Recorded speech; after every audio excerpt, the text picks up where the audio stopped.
Actually, our staff behind the cameras, Nelly and Rico, had some questions that they wanted to add into the fold as well.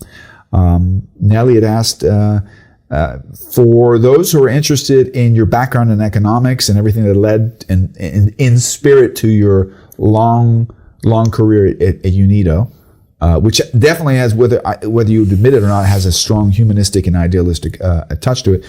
What books would you recommend, or what economists are you a fan of that you say, if you're studying economics or the development of economics globally, what would be books that you would recommend?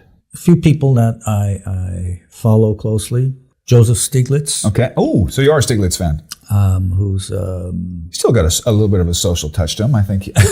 Not like Ayn Rand, who's like far right, but Stiglitz is interesting. Yeah, he's very interesting. He's a Nobel Prize-winning economist that worked with the World Bank, and he draws attention to how capitalism has a tendency to lead to the growth of the income gap.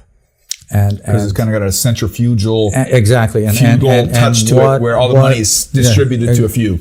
And what is needed for capitalism to save itself, balance itself, to save itself. Yeah. Because if it goes like this, it's gonna we're gonna go back to feudalism. Yeah. Another is Darren Acemoglu. Okay, Turk. Yes, a Turk.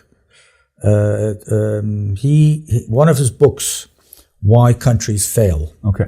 While nations I have that on my shelf. I haven't read it yet. But. It's a great book. It's written in a language that's very understandable. It's not written like an economics book. It's a bestseller. Written like a storybook, and the first chapter is one of the most. It answers a question I always had in my mind, and that is, why is it that North America and South America, which share a very similar history, so different?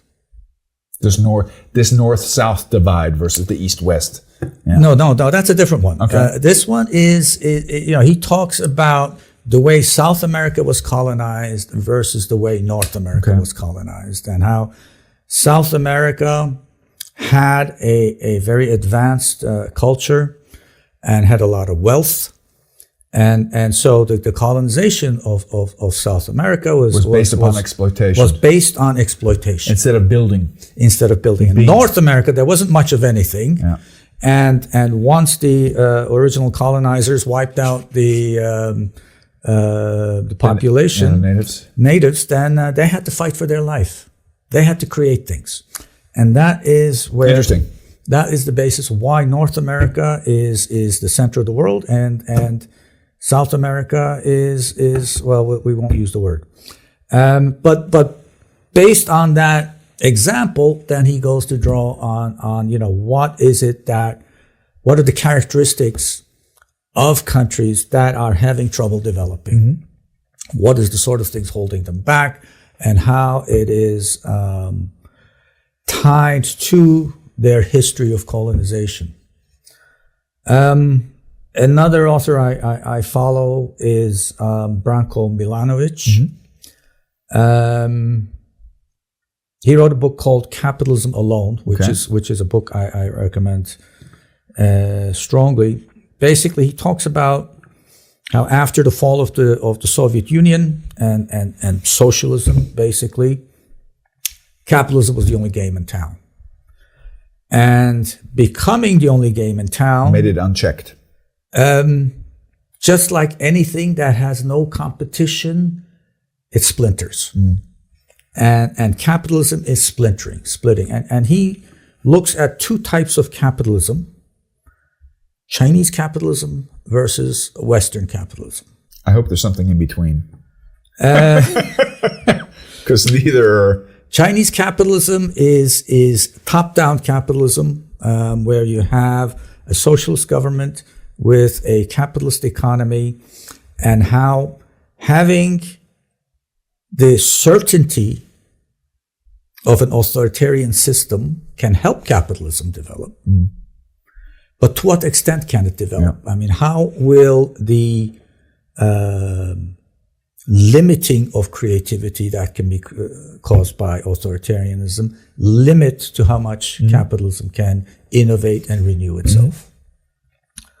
Another one is Danny Roderick. He is somebody who writes a lot of articles, books, etc. on globalization. What are the things that are important about globalization? What are the elements that have made it go too far? What are the things that nations can learn without globalization? How can nations contribute to globalization by experimenting in different ways? I mean, one of the examples he gives, recent examples, is the pandemic. Pandemic hit. How did globalization deal with it? Awfully. Yeah. Nations were on their own. Everybody tried something else. And it was the different, the experimenting with different approaches of how to deal with it that we're learning something. There were some really bad results. There were some pretty good results. And how can we learn from that? And that's the sort of thing he talks about. Very, very good.